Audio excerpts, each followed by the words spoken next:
kababayan, kung maalala nyo, si Esme TV ko ang nagpasimula ng kalye survey sa buong Pilipinas. Ngayon po, itong si Jason Eliazar na loyalista talaga ito mga kababayan, nakilan lang po nagising sa katotohanan na yung kanyang sinusuportahan na si BBM ay nawawala na ng landas, nawawala ng ulirat. Kaya dito may pasabog ito.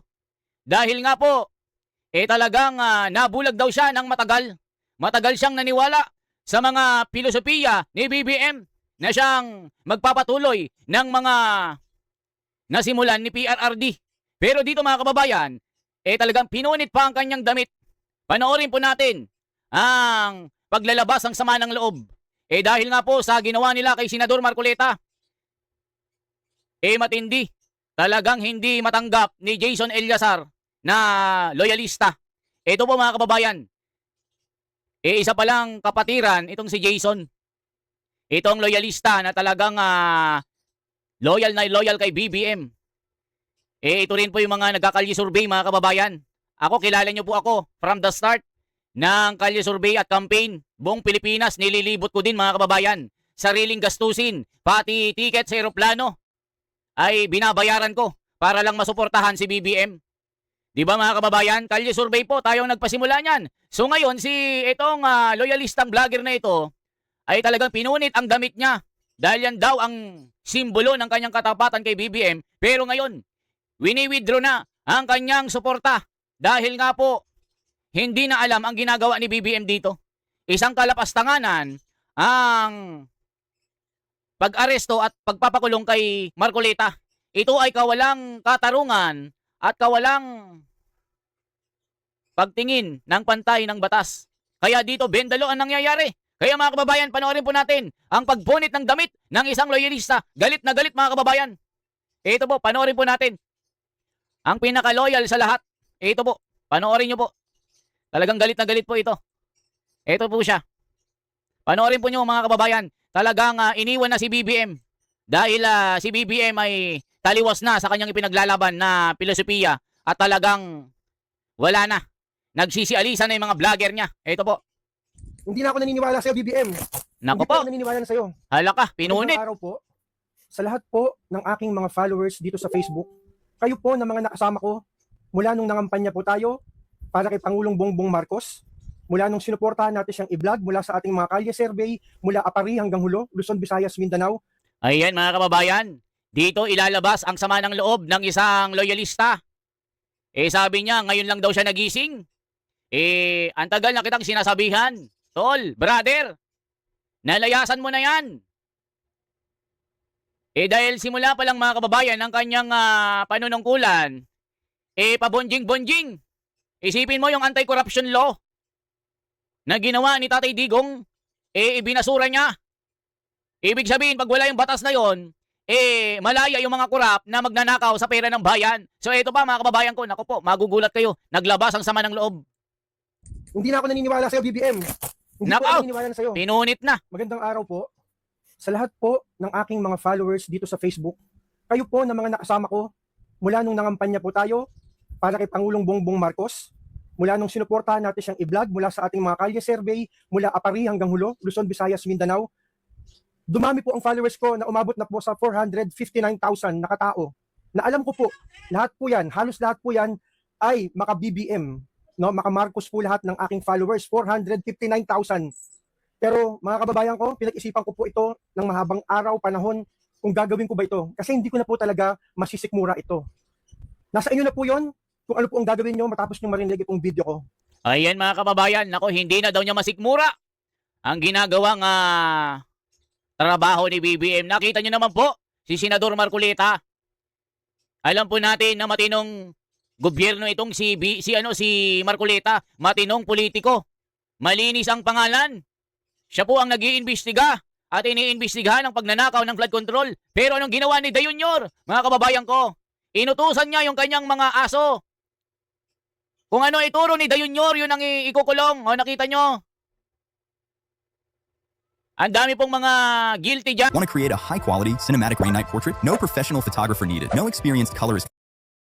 Mga guilty dyan. O sinabi ni Boying, hinug na si Tambaluslos. Si Judas Iscariote. Joel Villanueva at Escudero, ayun, nagka-posisyon pa, naging presiding officer pa, ang mga Judas Estas. Kaya itong vlogger na ito, mga kababayan, na si Jason, matagal nang loyalista po ito, mula bata pa, loyalista na, mga kababayan ko. Ipinagtatanggol niya si BBM, sinusuportahan lahat ng kanyang mga programa. Nakasama ko rin ito sa Malacanang, mga kababayan. Pero simula pa lang, mga kababayan, lumayas na ako sa pagiging BBM supporter. Yung page ko din, mga kababayan, na The Wonders PH, The Wonders Philippines, puro loyalista doon. Pinag-unfollow ako ng mga tangalista doon, mga kababayan. Hindi raw ako tunay na loyalista. Hindi naman talaga ako loyalista. Di ba, mga kababayan ko? Dati na akong supporter ni Tatay Digong, sinuportahan ko lang si BBM dahil yun ang tagubilin. Di ba? Yun ang pinagkaisahan. Pero dahil kalye survey tayo, nag-survey tayo sa iba't ibang lugar sa Pilipinas para makita, baka madaya nga ito. Unity team ito, bago kay Sara, sila pa ay mag-best friend. Akala mo magjowa, hindi maghihiwalay. Pero anong ginawa kay Sara? Anong ginawa kay Tatay Digong? Ayon, pinakulong, pinaaresto, pinakidnap. Nandun si Tatay Digong nagdurusa. Matanda na ito. Iba't ibang mga sakit na ang nararamdaman sa kanyang katawan. Pero anong ginawa ni Dayunyor? Walang puso, sobrang sakim, sobrang matakaw sa kapangyarihan. O ngayon po, mga kababayan, ini-impeach sila si Sara. Kinalimutan ang pag-iimbestiga ng flood control. Si Marcoleta ang nagumpisa dahil nangangampanya pa lang. Sinasabi niya na hahawakan niya ang Blue Ribbon Committee chairman. Kaya naglabasan ng pag-iimbestiga. So ngayon, mga kababayan, dahil si Marcoleta hindi nila matibag, hindi nila matakot. Si Marcoleta tumindig sa katotohanan. Anong ginawa nila kay Marcoleta? Ayan, pinaaresto, pinamagshot. Ngayon po, mga kababayan, isinugod sa ospital. Nanikip ang kanyang dibdib, nahihirapang huminga. Dahil nga po sa katandaan na rin, 72-year-old. Dahil sa sama ng loob. Ayan, si Senador Marcoleta, nakakaiyak po, nasa hospital ngayon. Di ba, mga kababayan ko? Yan po, diyan makikita na bendalo talaga. Lahat ng mga magnanakaw na sa listahan. Gaya na Erwin Tuplok, Tito Soto, sila Joel Villanueva, Escudero, at ilang mga karamihan sa mga kongresista, Jerby Luistro, Benny Abante, Terry Ridon.